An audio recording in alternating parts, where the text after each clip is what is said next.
Well, okay, I'll try to keep this short.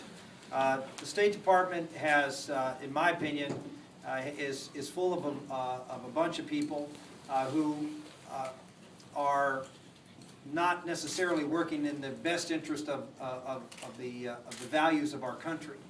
Now, part of that is coming from this administration, but I found that to be the case under the prior administration.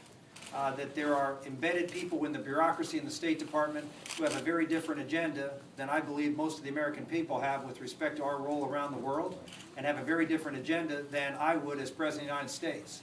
And you know, it's as you know, it's very difficult to remove people in these agencies. And so sometimes the best thing you have to do is just simply eliminate a lot of the agencies and departments and take these functions away if they're doing things that are antithetical to the values that I support.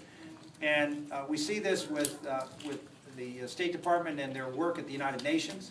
We see it with the State Department with their work with individual countries, where, in my opinion, I have seen far too many cases where the interests that are being served out of our State Department are the interests of the countries which they interact with instead of the interests of the people of this country.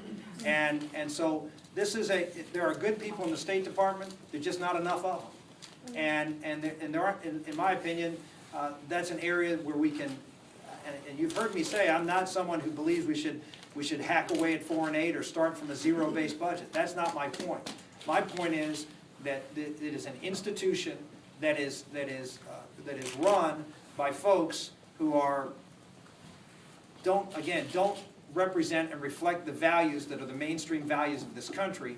And if we are a country conducting foreign policy, I gave my first introductory speech on national security, was that the role that I would promote is to promote American values around the world. And if you have a State Department that doesn't share those values, those traditional American values, it's hard to promote them around the world. And that's why we need to take a meat axe to the State Department, and I will do that. Thank you all very much. God bless. Thank you, Matt.